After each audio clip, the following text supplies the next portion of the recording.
শুরু হলো সব খবর। যমুনা টেলিভিশনের নিয়মিত আয়োজনে আপনাদের সবাইকে স্বাগত জানাচ্ছি। আমি শাওন দত্ত। গত ২৪ ঘন্টায় হাম উপসর্গ নিয়ে মারা গেছে আরও ৭ শিশু। এ নিয়ে সর্বমোট ৩২৪ শিশুর মৃত্যু হলো। এই পরিস্থিতির মধ্যে আজ হামের ১৫ লাখ ডোজ ভ্যাকসিনের একটি চালান এসেছে দেশে। ছোঁয়াচে রোগটির প্রকোপ মোকাবেলায় দ্রুত এই পদক্ষেপ নিয়েছে সরকার, জানিয়েছেন স্বাস্থ্যমন্ত্রী সরদার মোহাম্মদ সাখাওয়াত হোসেন। বলেন, রোববারের মধ্যে ১০টি রোগের আরও ১,৮ লাখ ডোজ ভ্যাকসিন আসবে। আবারও টিকার সংকটের সংখ্যা উড়িয়ে দেন স্বাস্থ্যমন্ত্রী।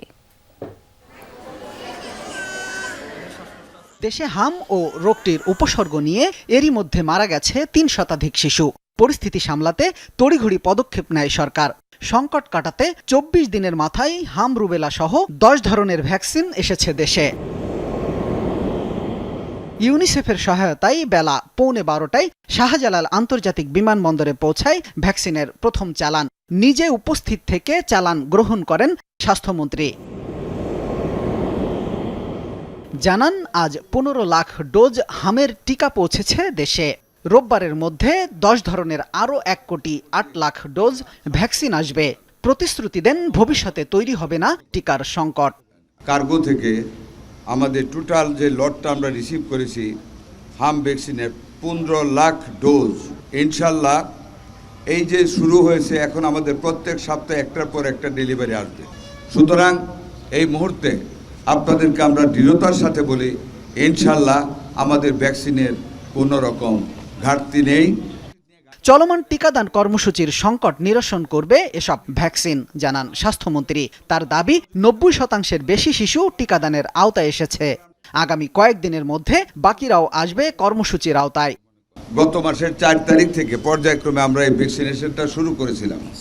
আমরা অ্যাজ অন ইয়েস্টারডে ইভিনিং আমরা 93% টার্গেট আমরা অ্যাচিভ করেছি। আল্লাহর রহমতে 93% আমরা অ্যাচিভ করেছি।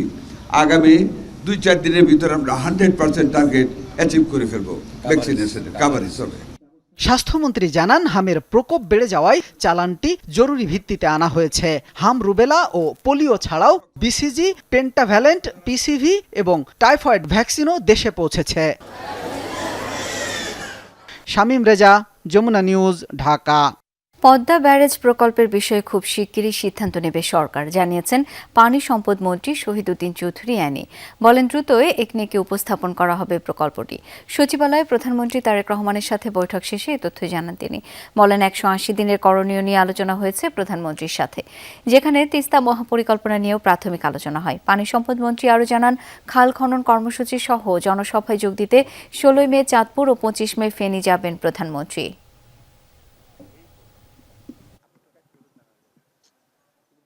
বাংলাদেশের সবচেয়ে একটা গুরুত্বপূর্ণ প্রজেক্ট পদ্মা ব্যারেজ, সেটার স্টাডি রিপোর্ট, কারিগরি দিক সমীক্ষা প্রায় সম্পূর্ণ। এই পদ্মা ব্যারেজটি বাংলাদেশের ১/৩ জনগণের সুবিধার্থে প্রয়োজনে খুবই গুরুত্বপূর্ণ। দেশে বিদেশি বিনিয়োগ আসার ক্ষেত্রে সরকারের বিভিন্ন সংস্থার ধীরগতির কার্যক্রম বড় বাধা হয়ে দাঁড়িয়েছে, এই মন্তব্য করেছেন স্থানীয় সরকার মন্ত্রী মির্জা ফখরুল ইসলাম আলমগীর। দুপুরে রাজধানীর একটি হোটেলে যুক্তরাষ্ট্র ভিত্তিক গবেষণা প্রতিষ্ঠান ISTR আয়োজিত সংলাপ শেষে এই কথা বলেন তিনি। এ সময় মন্ত্রী জানান, জ্বালানি সংকট নিরসনে গ্যাস ও তেল উত্তোলনে ৩ মাসের মধ্যে আন্তর্জাতিক দরপত্র আহ্বানের পরিকল্পনা নিয়েছে সরকার। দেশের সামষ্টিক অর্থনীতি কিভাবে এগিয়ে নেওয়া যায় সেই বিষয়ে কাজ করছে সরকার। বিএনপি নির্বাচনী ইশতেহারে দেওয়া প্রতিশ্রুতিগুলো বাস্তবায়নে সরকার ধারাবাহিকভাবে উদ্যোগ নিচ্ছে বলে জানিয়েছেন স্থানীয় সরকার মন্ত্রী।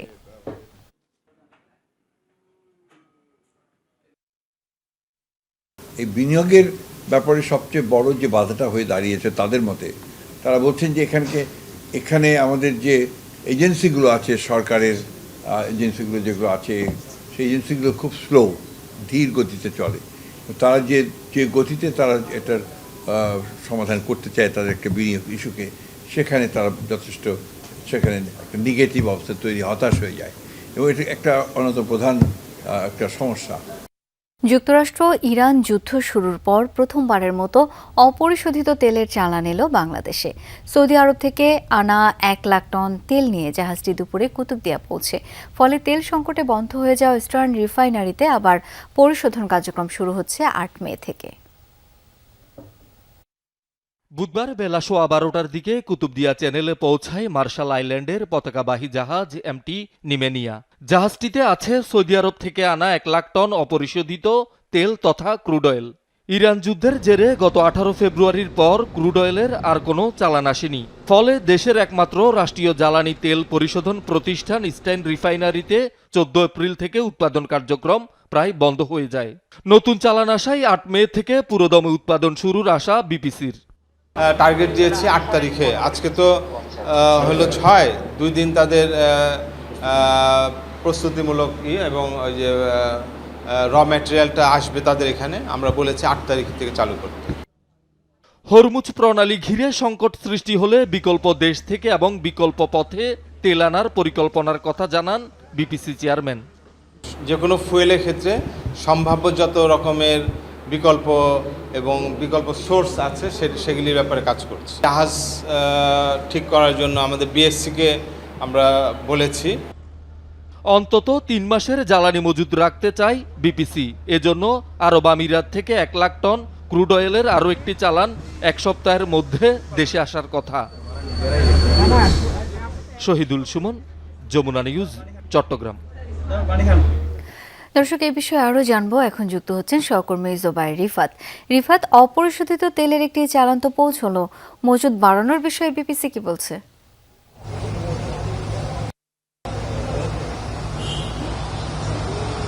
শাওন, মূলত আজকে সকালেই বিপিসির যিনি চেয়ারম্যান সাংবাদিকদের সাথে কথা বলেছেন।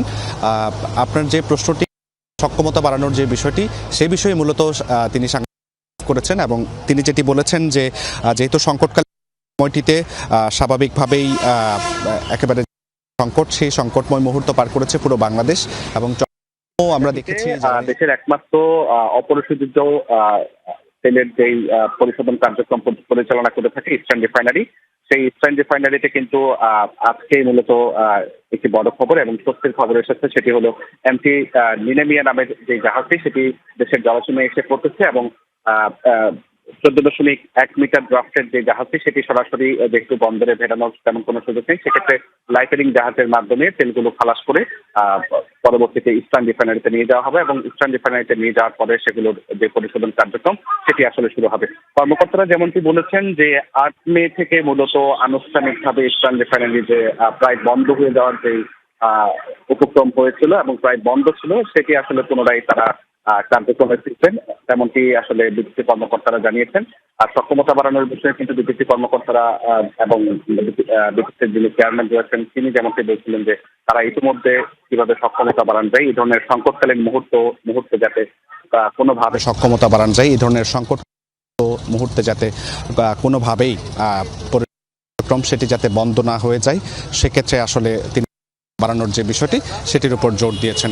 এবং আরও একটি এমটি ফসিল নামের আরও একটি 1 লাখ টন যে জাহাজ, সেটিও কিন্তু আগামী 7 থেকে 10 দিনের মধ্যে ফেরার কথা রয়েছে। তো এই ছিল জ্বালানিবাহী জাহাজ যে আসছে অপরিশোধিত তেল নিয়ে, সেটির সর্বশেষ খবরাখবর। রিফাত, ধন্যবাদ আপনাকে।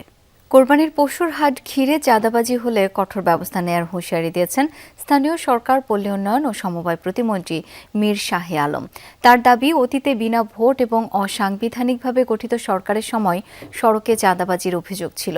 সকালে গাবতলী হাটের ব্যবস্থাপনা এবং বাস টার্মিনালে প্রবেশের নতুন সড়কের নির্মাণ কাজ পরিদর্শন করেন প্রতিমন্ত্রী। এদিকে উত্তর সিটিতে 14টি অস্থায়ী পশুর হাটের মধ্যে 9টির ইজারা দেওয়া হয়েছে। আরও 5টি প্রক্রিয়াধীন আছে বলে জানান ডিএনসিসি প্রশাসক মোহাম্মদ শফিকুল ইসলাম খান। সামনেই ঈদুল আজহা, উৎসব নির্বিঘ্ন করতে গ্রহণ করা হচ্ছে সব ব্যবস্থা। কোরবানির পশু বা হাট নিয়ে প্রতিবারই ভোগান্তিতে পড়েন ব্যবসায়ী ও ক্রেতারা। দুর্ভোগ লাঘবে এবার আগেভাগেই নানা পদক্ষেপ গ্রহণ করছে সরকার। সকালে গাবতলী হাটের ব্যবস্থাপনা এবং বাস টার্মিনালে প্রবেশে নতুন সড়কের নির্মাণ কাজ পরিদর্শন করেন স্থানীয় সরকার প্রতিমন্ত্রী মীর শাহে আলম এবং ডিএনসিসি প্রশাসক শফিকুল ইসলাম খান। এ সময় প্রতিমন্ত্রী বলেন, অতীতে বিনা ভোট এবং অসাংবিধানিকভাবে গঠিত সরকারের সময় কোরবানির আগে চাঁদাবাজির অভিযোগ ছিল সড়কে। এবার সেটির মুখোমুখি হবেন না ব্যবসায়ীরা। বিনা ভোটের সরকার ছিল, সংবিধান বহির্ভূত সরকার ছিল বা অন্তর্বর্তীকালীন সরকার ছিল, এইবার জনগণের ভোটে নির্বাচিত সরকার। কুরবানির গরু বা পশু নিয়ে যাওয়া নিয়ে আসা করবে, চাঁদাবাজির কোনো ঘটনা ঘটবে না এবং ঘটলেও আইনশৃঙ্খলা বাহিনী সেগুলো কঠোর হস্তে দমন করবে। জানান, পশুর হাটে ক্রেতা বিক্রেতাদের কেনাবেচা নিশ্চিতে কয়েক স্তরের নিরাপত্তা ব্যবস্থা থাকবে। ক্রেতা বিক্রেতারা নির্বিঘ্নে পশু ক্রয় বিক্রয় করতে পারে এবং রাস্তায় যাতে কোনো যানজট না হয় এই বিষয়টি আমরা নিশ্চিত করার চেষ্টা করব। পশুর হাটগুলোতে আমাদের সম্মানিত পুলিশ বাহিনীর পাশাপাশি সেনাবাহিনী, র্যাব এবং প্রয়োজনে অন্যান্য আইনশৃঙ্খলা বাহিনীর প্রয়োজন হলে সেটি আমরা মোতায়েন করব। নকল টাকা যাতে কেউ ব্যবহার করতে না পারে, এটা ব্যাংকের লোক মেশিন নিয়ে এখানে উপস্থিত থাকবে। এ সময় ডিএনসিসি প্রশাসক বলেন, উত্তর সিটিতে 14টি অস্থায়ী পশুর হাটের মধ্যে 9টি ইজারা দেওয়া হয়েছে, আরও 5টি প্রক্রিয়াধীন। 5টি গরুর হাট এখনো শিডিউল কিনেছে, ড্রপ হয়নি। 11 তারিখে একটা সিদ্ধান্ত হয়ে যাবে। আশা করছি নির্বিঘ্নে শান্তিপূর্ণভাবেই গরুর হাট আগামী কোরবানি এবং আমাদের ঢাকাবাসী গরুর হাটগুলোতে তাদের ইচ্ছে মতো এবং স্বাচ্ছন্দ্যে গিয়ে গরু কিনে তারা কোরবানি করতে পারে। তারা জানান, রাজধানীতে পশু আনার সময় সড়কে যাতে যানজট না হয় সেজন্য যথাযথ পরিকল্পনাও নেওয়া হয়েছে। লামিয়া তিথি, যমুনা নিউজ, ঢাকা। দেশের বিভিন্ন স্থানে বজ্রসহ মৃদু থেকে মাঝারি বৃষ্টিপাত হচ্ছে। 5 জেলায় বজ্রাঘাতে প্রাণ গেছে 7 জনের। কুড়িগ্রামের নাগেশ্বরীতে জমির ধান কাটতে গিয়ে বজ্রপাতে মারা গেছেন এক কৃষক। দুপুরে উপজেলার বদি জামালপুর গ্রামে এই ঘটনা ঘটে। স্থানীয়রা জানায়, জমির ধান কাটার কাজে ব্যস্ত ছিলেন ওবায়দুল হক। হঠাৎই আকাশ মেঘাচ্ছন্ন হয়ে পড়লে আকস্মিক বজ্রপাত সরাসরি তার উপর পড়ে। দ্রুত উদ্ধার করে হাসপাতালে নেওয়া হলে তাকে মৃত ঘোষণা করেন চিকিৎসক। লালমনিরহাটেও ভুট্টা খেতে কাজ করার সময় বজ্রাঘাতে মারা যান এক কৃষক। নাটোরের লালপুরে বজ্রপাতে মৃত্যু হয়েছে একজনের। জামালপুরে বজ্রাঘাতে এক যুবকের মৃত্যু হয়েছে। এছাড়া নওগাঁয় আলাদা 2টি স্থানে বজ্রপাতে প্রাণ গেছে 3 জনের। 2 দিন ধরে হাওর অঞ্চলে রোদের দেখা মেলায় ধান শুকাতে ব্যস্ত চাষিরা। পানিতে ডুবে যাওয়া ফলন রক্ষায় এখন আপ্রাণ চেষ্টা করছে কৃষক। তবে শ্রমিক সংকটে তারা পড়েছেন বিপাকে। সুনামগঞ্জ, নেত্রকোনা, হবিগঞ্জ ও কিশোরগঞ্জে কদিনের টানা বৃষ্টি আর উজানের ঢলে পানিতে তলিয়ে নষ্ট হয় বিপুল পরিমাণ জমির ধান। কেটে তোলা অনেক ফলনও নষ্ট হয় বৈরী আবহাওয়ায় শুকাতে না পেরে। কৃষি বিভাগের তথ্য অনুযায়ী সুনামগঞ্জে এখন পর্যন্ত কাটা হয়েছে 72% জমির ফসল। প্লাবনে তলিয়ে যায় 20,000 হেক্টর জমির বোরো ধান। তবে কৃষক ও স্থানীয় জনপ্রতিনিধিদের দাবি, ক্ষয়ক্ষতি এর তুলনায় অনেক বেশি। নেত্রকোনা, হবিগঞ্জ ও কিশোরগঞ্জেও বিপুল পরিমাণ জমির ধান তলিয়েছে বানের পানিতে। এসব জেলাতেও রয়েছে শ্রমিক সংকট। নির্বাচন পরবর্তী সংঘাত সহিংসতায় এখন উত্তপ্ত ভারতের পশ্চিমবঙ্গ। বাড়ছে হতাহতের সংখ্যা। জয়ের পর বিভিন্ন স্থানে হামলা ভাঙচুরের অভিযোগ উঠেছে বিজেপির বিরুদ্ধে। আক্রান্ত হয়েছে তৃণমূল কংগ্রেসের পার্টি অফিস আর নেতাকর্মীদের বাড়িঘর। 2 দলের মধ্যে সংঘর্ষের ঘটনাও ঘটেছে। ফলাফল ঘোষণার পর থেকে হত্যাকাণ্ডের শিকার কমপক্ষে 4 জন। সহিংসতা ঠেকাতে গিয়ে আহত হয়েছেন নিরাপত্তা বাহিনীর সদস্যরাও। বিধানসভা নির্বাচনের ফল ঘোষণার পর তৃণমূল কংগ্রেসের এই কার্যালয়ে জড়ো হন বিজেপি সমর্থকরা। সদল বলে দখলে নেওয়া হয় তৃণমূলের এই পার্টি অফিস। দাবি ওঠে কার্যালয়ের নাম বদলের। ছিল বিকাশ ভবন ছিল, এখন আমরা রাম ভবন করতে চাই। আমরা এটাকে দখল করে আজকের সমস্ত ফ্ল্যাগ ছুঁড়ে ফেলে দিয়ে আমরা তালা চাবি মেরেছি। সোমবার ফলাফল প্রকাশের পর থেকেই কলকাতা, কোচবিহার, হাওড়া ও মুর্শিদাবাদ সহ বিভিন্ন জেলায় তৃণমূল কংগ্রেসের পার্টি অফিসে হামলা, ভাঙচুর, অগ্নিসংযোগ করে বিজেপি সমর্থকরা। দলটির নেতাকর্মীদের বাড়িতেও হামলা হয়। বিভিন্ন এলাকায় মোটর বাইক নিয়ে রোড শো করে হুমকি ধামকি দেওয়ার অভিযোগও ওঠে বিজেপি কর্মীদের বিরুদ্ধে। অত্যুৎসাহী মানুষের মধ্যে কিছু দুষ্কৃতী ঢুকে বিভিন্ন জায়গায়, যাদের সঙ্গে ভারতীয় জনতা পার্টির কোনো যোগাযোগ নেই, বিভিন্ন জায়গায় ঢুকে এইরকম পার্টি অফিস ভাঙচুর, পার্টি অফিস দখল, এইসব জিনিস করছে। আমাদের মাননীয় সভাপতি শ্রমিক ভট্টাচার্য অলরেডি বলে দিয়েছেন যে আমরা ভারতীয় জনতা পার্টি এই ধরনের কোনো কার্যকলাপের সাথে যুক্ত থাকব না। ওটা আমাদের কাছে আদেশ। এদিকে বাংলাদেশের সীমান্তবর্তী বসিরহাটে বিজেপি তৃণমূলের সহিংসতা ঠেকাতে গিয়ে থানার ওসি সহ 3 পুলিশ কর্মী এবং 2 জন সেনা সদস্য গুলিবিদ্ধ হন। তৃণমূল কংগ্রেসের অভিযোগ, নির্বাচনে জয়ের পরই এমন সহিংসতা চালাচ্ছে বিজেপি। বিজেপির পাল্টা অভিযোগ, নির্বাচনে হেরে বিজেপির বদনাম করতে অপচেষ্টা চালাচ্ছে তৃণমূল। আইন শৃঙ্খলা বাহিনীর দাবি, পরিস্থিতি নিয়ন্ত্রণে রাজ্য জুড়ে 6 শতাধিক মানুষকে আটক করেছে পুলিশ। যে কোনো মূল্যে সহিংসতা বন্ধের আশ্বাসও দিয়েছে।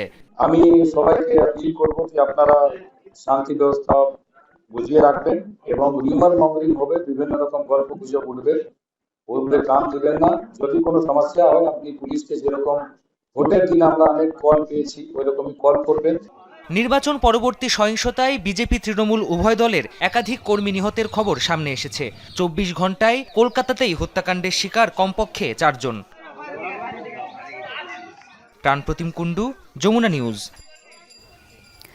মুখ্যমন্ত্রী নির্ধারণে নবনির্বাচিত বিধায়কদের সঙ্গে বৈঠক করতে আজ রাতেই পশ্চিমবঙ্গ যাচ্ছেন বিজেপির কেন্দ্রীয় নেতা ও স্বরাষ্ট্রমন্ত্রী অমিত শাহ। রাজ্য বিধানসভায় বিজেপির পরিষদীয় দলনেতা বাছাইয়ের মূল পর্যবেক্ষক তিনি। সহকারী পর্যবেক্ষকের দায়িত্ব পেয়েছেন ওড়িশার মুখ্যমন্ত্রী মোহন চরণ মাঝি। দলের রেওয়াজ অনুযায়ী কোনো রাজ্যে নির্বাচনের পর পরিষদীয় দলনেতা বাছাইয়ে কেন্দ্রীয় পর্যবেক্ষকদের পাঠায় বিজেপি। পশ্চিমবঙ্গের ক্ষেত্রে বিধানসভায় এতদিন বিরোধী ভূমিকায় থাকা বিজেপি এখন আসতে যাচ্ছে সরকারে। সেক্ষেত্রে নতুন মুখ্যমন্ত্রী হবেন বিধানসভায় শাসক দলের পরিষদীয় দলনেতা। অর্থাৎ এবারের বৈঠকে শুধু পরিষদীয় দলনেতা নন, একই সাথে ঘোষিত হবে নতুন মুখ্যমন্ত্রীর নামও। সমাজে মূল্যবোধের যে অবক্ষয় ঘটেছে তা পুনরুদ্ধার করতে হবে বলে মন্তব্য করেছেন শিক্ষামন্ত্রী ডক্টর আ.ন.ম এহসানুল হক মিলন। সচিবালয়ে প্রধানমন্ত্রীর সঙ্গে বৈঠক শেষে কথা জানান তিনি। মন্ত্রী বলেন, পারিবারিক ও ধর্মীয় মূল্যবোধ কিভাবে পলিসিগতভাবে উন্নতি করা যায় সেই বিষয়ে প্রধানমন্ত্রীর সাথে আলোচনা হয়েছে। সামাজিক মূল্যবোধ ফিরিয়ে আনতে বিএনসিসির মতো সংগঠনের সাথে কাজ করবে সরকার। বৈঠকে প্রধানমন্ত্রীর উপদেষ্টা মাহাদি আমিন বলেন, শিক্ষার্থীরা যাতে আনন্দের সাথে শিক্ষা গ্রহণ করতে পারে সেই ব্যবস্থা নেওয়া হচ্ছে। পড়াশোনার পাশাপাশি পাঠ্যক্রম বহির্ভূত কার্যক্রমে গুরুত্ব দিচ্ছে সরকার। উপদেষ্টা বলেন, দেশের সকল শিক্ষার্থীদের সুনাগরিক হিসেবে গড়ে তুলতে হবে। আমরা এমন একটা শিক্ষা ব্যবস্থা চাই যেখানে লার্নিং উইথ হ্যাপিনেস কালচার গড়ে উঠবে। আমাদের শিক্ষা ব্যবস্থাকে আমরা ভ্যালু বেস করতে চাই, প্রিন্সিপাল বেস করতে চাই, এথিক্স বেস করতে চাই, যেন তারা সুনাগরিক হিসেবে গড়ে ওঠে। আমাদের সোসাইটিতে ভ্যালুজের যে অবক্ষয় ঘটেছে, এটা ফ্যামিলি ভ্যালুজ হোক, রিলিজিয়াস ভ্যালু হোক, এই ভ্যালুজকে এখন থেকে আপহোল্ড করতে হবে থ্রু দিস অর্গানাইজেশন। 2013 সালের 5 মে রাজধানীর শাপলা চত্বরে হত্যাকাণ্ডের ঘটনায় আন্তর্জাতিক অপরাধ ট্রাইব্যুনালে দায়ের করা মামলায় সাবেক ডিআইজি আব্দুল জলিল মণ্ডলের জামিন আবেদন নামঞ্জুর করেছেন ট্রাইব্যুনাল 1। এ সময় আসামি পক্ষের আইনজীবী আদালতকে জানান, ট্রাইব্যুনাল অনুমতি দিলে মামলার ন্যায় বিচারের স্বার্থে সাবেক এই পুলিশ কর্মকর্তা রাজসাক্ষী হয়ে বিচার কাজে সহযোগিতা করতে প্রস্তুত আছেন। এদিকে রাজধানীর কল্যাণপুরের জাহাজ বাড়িতে কথিত জঙ্গি আস্তানায় অভিযানের নামে 9 জনকে হত্যার অভিযোগে ক্ষমতাচ্যুত প্রধানমন্ত্রী শেখ হাসিনা সহ 8 জনের বিরুদ্ধে অভিযোগ গঠনের শুনানি 7 জুন ধার্য করেছেন ট্রাইব্যুনাল 1। এছাড়া অবসরপ্রাপ্ত লেফটেন্যান্ট কর্নেল হাসিনুর রহমানের বিরুদ্ধে আদালত অবমাননার অভিযোগের উপর শুনানি হবে আগামী 14 মে। মার্কিন যুক্তরাষ্ট্রের সাথে পারস্পরিক বাণিজ্য চুক্তি সহ যে কোনো চুক্তির প্রতি শ্রদ্ধাবোধ থাকা প্রয়োজন বলে মনে করে সরকার। সচিবালয়ে ব্রেন্ডান লিঞ্চের নেতৃত্বে মার্কিন বাণিজ্য প্রতিনিধি দলের সাথে বৈঠক শেষে ব্রিফিংয়ে কথা জানিয়েছেন প্রধানমন্ত্রীর অর্থ ও পরিকল্পনা উপদেষ্টা রাশেদ আল মাহমুদ তিতুমির। বলেন, দেশের স্বার্থকে অগ্রাধিকার দিচ্ছে সরকার। বাংলাদেশ চায় মার্কিন যুক্তরাষ্ট্রে বাংলাদেশি পণ্যের বাজার আরও বৃদ্ধি পাক। জানান, পণ্যের বহুমুখীকরণ, প্রতিযোগিতায় সক্ষমতা এবং উৎপাদনশীলতা বৃদ্ধিতে উভয় দেশ কিভাবে একসাথে কাজ করতে পারে সেটি নিয়ে আলোচনা হয়েছে। রাশেদ আল মাহমুদ তিতুমির আরও বলেন, বাংলাদেশ এক্সক্লুসিভ রিলেশনে নয়, ইনক্লুসিভ রিলেশনে বিশ্বাস করে। সেই কারণে রপ্তানি বাড়ানো নিয়ে আলোচনা করছে।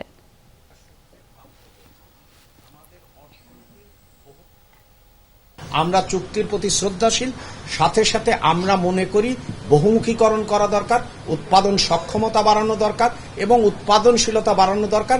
সেই জন্য আরো কি কি বিষয় আমরা ভবিষ্যতে কাজ করব, আমরা কনসালটেশনগুলো করব এবং আমরা সেই মেকানিজমগুলো বার করব এবং যাতে করে বাংলাদেশের আমাদের স্বার্থ লক্ষিত হয়।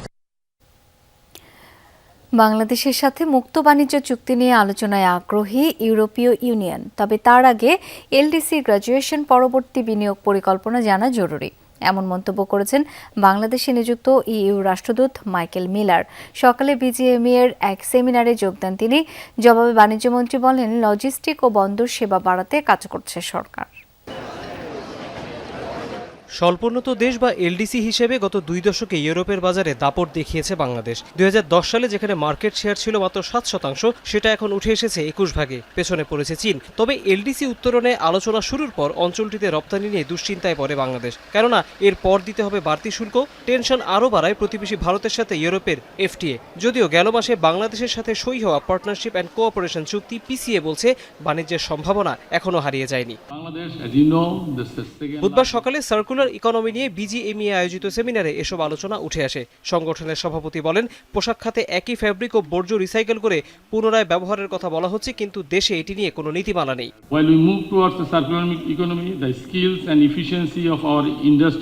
বাংলাদেশের পোশাক খাতে ৬,০০০ টন বর্জ্য তৈরি হয়, যেটি ঝুট হিসেবে বেশি পরিচিত। এর মাত্র ৫% সঠিকভাবে রিসাইকেল হয়, তাই এসব পুনর্ব্যবহার এখন বড় মাথা ব্যথা।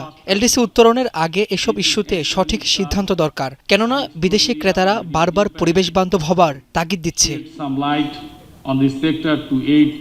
এ সময় ইউরোপীয় ইউনিয়নের রাষ্ট্রদূত বাংলাদেশের এলডিসি উত্তরণের সার্বিক প্রস্তুতি সম্পর্কে জানতে চান। বলেন, ইউরোপের মানদণ্ড নিয়ে নিশ্চয়তা পেলে বাংলাদেশের সাথে এফটিএ করতে বাধা নেই। বাংলাদেশের সাথে মুক্ত বাণিজ্য চুক্তি করার প্রস্তাব পেয়েছে ইউরোপ, কিন্তু তার আগে এলডিসির সহজ উত্তরণ নিশ্চিত করা জরুরি। বিনিয়োগের পরিবেশ নিয়ে কাজ করা উচিত সবার আগে। একই সাথে আঞ্চলিক বাণিজ্যে যে কোনো বৈষম্যমূলক সিদ্ধান্ত পরিহারের আহ্বান জানাবো আমরা। এ সময় বাণিজ্যমন্ত্রী আবারও জানান, এলডিসি উত্তরণের আগে লজিস্টিক ব্যয় কমানোর বিকল্প নেই। সমুদ্র বন্দরে নতুন দায়িত্ব দেওয়া হতে পারে বিদেশিদের। To make this country more investable, we are going to heavily deregulate, simplify the process. বিনিয়োগ সহজ করতে সব দপ্তরে অতি নিয়ন্ত্রণ কমাতে চায় সরকার। পাশাপাশি লজিস্টিক ব্যয় গ্লোবাল স্ট্যান্ডার্ড অর্থাৎ 10% নামিয়ে আনা জরুরি। চট্টগ্রাম বন্দরে কন্টেইনার হ্যান্ডলিংয়ে ডেনমার্কের কোম্পানিকে আনা হয়েছে। এখানকার অন্য কাজেও আমরা অভিজ্ঞদের নিয়ে আসতে চাই।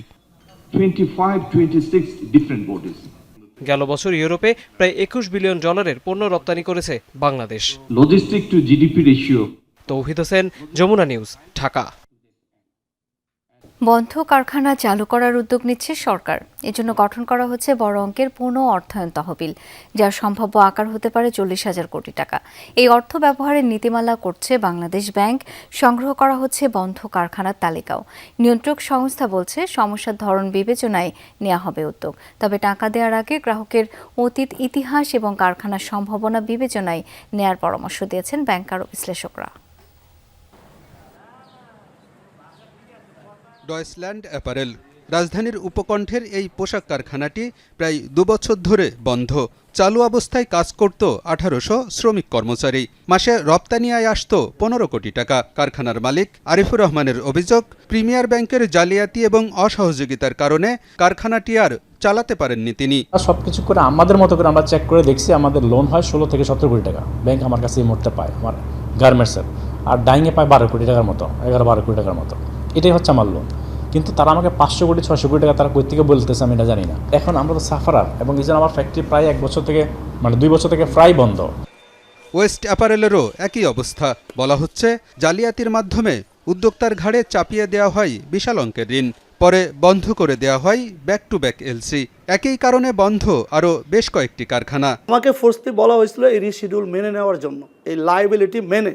আমি লায়াবিলিটি আমার না, আমি লায়াবিলিটি মানি নাই। আমার ফ্যাক্টরি বন্ধ হয়েছে অনলি নারায়ণগঞ্জ প্রিমিয়ার ব্যাংকের নারায়ণগঞ্জ ব্রাঞ্চের ব্যাংক কর্মকর্তাদের অনিয়মিত ব্যাংকিং করার কারণে। ব্যাংকের দুর্নীতি এবং ভুয়া এলসি তৈরি করে আমাদেরকে এই ফ্যাক্টরিগুলোকে সাডেনলি বন্ধ করে দিছে। এই যে লায়াবিলিটি, এই লায়াবিলিটি আমরা কোনোভাবে মেনে নিতে পারবো না। এই লায়াবিলিটি আমাদের ক্রিয়েট না, এই লায়াবিলিটি প্রিমিয়ার ব্যাংকের ক্রিয়েট। প্রিমিয়ার ব্যাংকের ব্রাঞ্চ, হেড অফিস এবং তৎকালীন যে বোর্ড অফ ডাইরেক্টর সবাই এটার লায়াবিলিটি। ব্যাংকিং সমস্যার পাশাপাশি বৈশ্বিক সংকট, ডলারের উচ্চ বিনিময় মূল্য, চড়া সুদের হার এবং রাজনৈতিক রোষানলে পড়েও বন্ধ হয়েছে অনেক কারখানা। কর্মসংস্থান তৈরিতে এসব কারখানা আবারও চালু করতে চায় সরকার। এজন্য তহবিল গঠন এবং নীতিমালা প্রণয়ন করছে বাংলাদেশ ব্যাংক।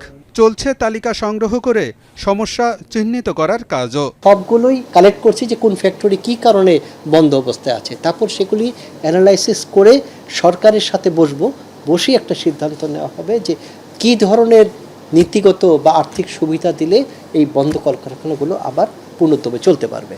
ব্যাংকার ও বিশ্লেষকরা বলছেন উদ্যোগ ভালো, তবে এটি কতটা সফল হবে তা নিয়ে সন্দেহ আছে।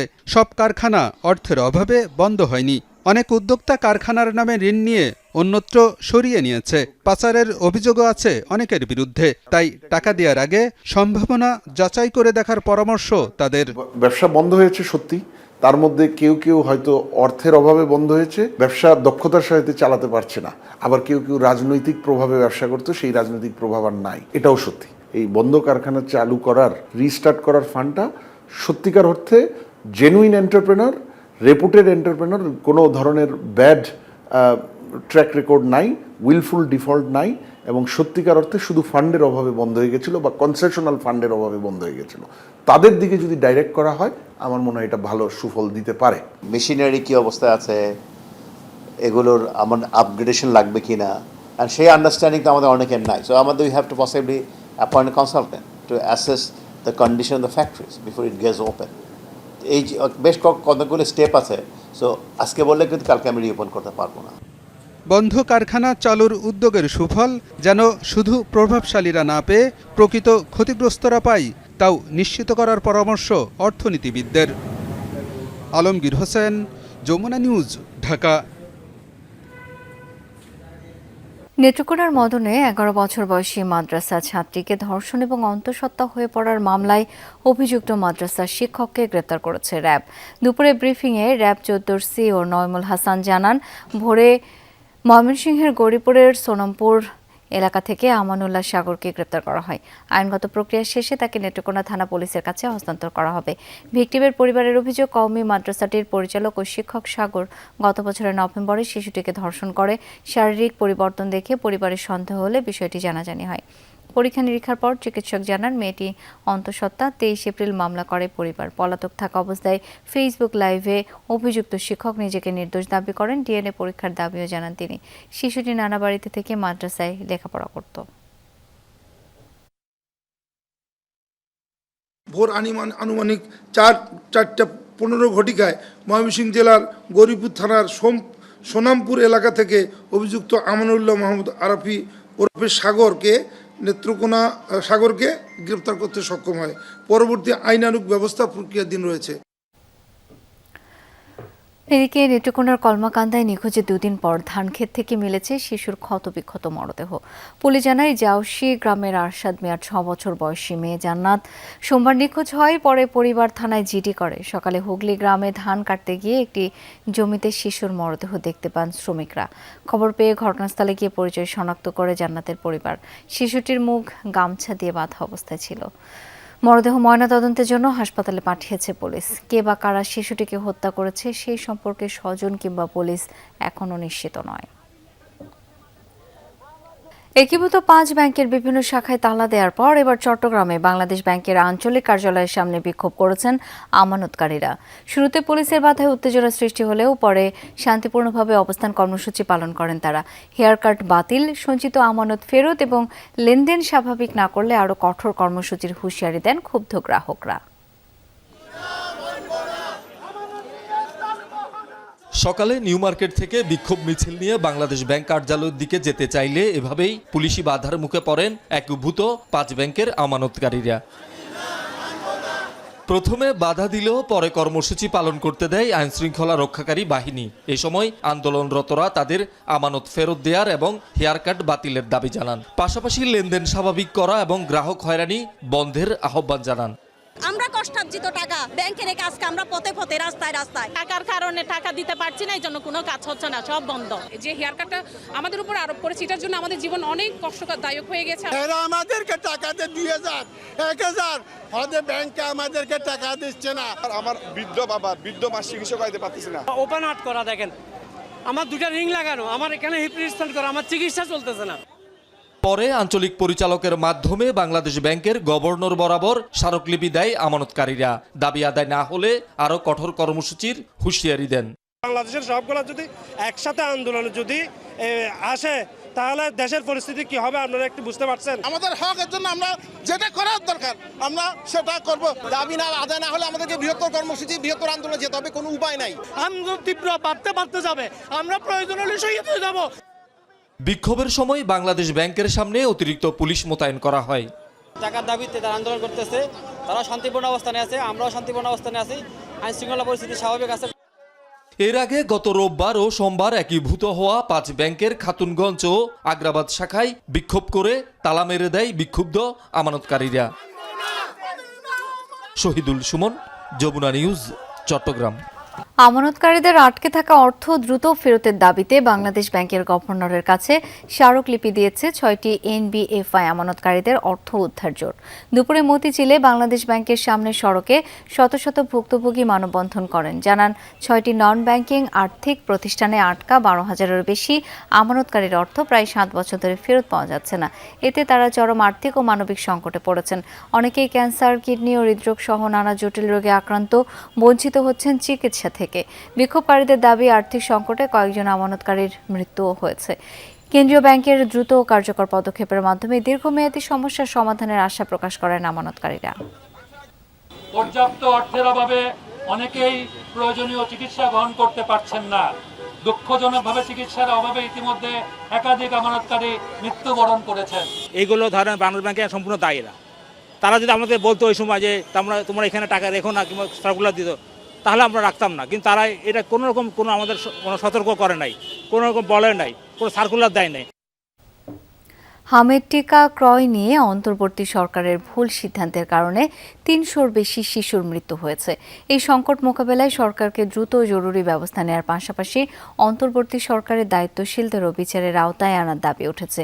বিকেলে ঢাকা বিশ্ববিদ্যালয়ের রাজু ভাস্কর্যে হামে শিশু মৃত্যুর প্রতিবাদে সমাবেশ করে বিপ্লবী ছাত্র মৈত্রী। সেখানে শিশুর প্রতীকী মরদেহ নিয়ে বিক্ষোভ করেন তারা। বক্তারা বলেন, 2025 সালে ইউনিসেফের মাধ্যমে টিকা না কিনে উন্মুক্ত টেন্ডারের মাধ্যমে টিকা ক্রয়ের সিদ্ধান্ত নেওয়া হয়। দুর্নীতি নিরসনে এই সিদ্ধান্ত বলা হলেও সেই টিকা আর কেনা হয়নি।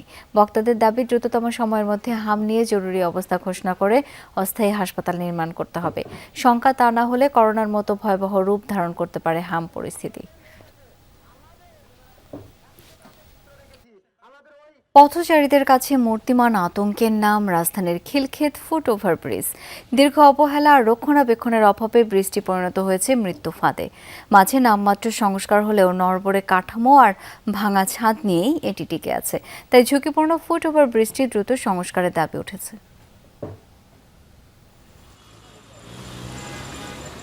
দেখে মনে হবে এখনই ভেঙে পড়বে। এটি রাজধানীর অন্যতম ব্যস্ত এলাকা খিলক্ষেতের হোটেল লা মিরাডেনের সামনের ফুটওভার ব্রিজ। প্রতিদিন পারাপার হয় হাজারো মানুষ। দীর্ঘদিনের অবহেলায় বৃষ্টির অবস্থা দিন দিন হয়েছে নাজুক। তাই জীবনের ঝুঁকি নিয়ে চলাচল করছে মানুষ।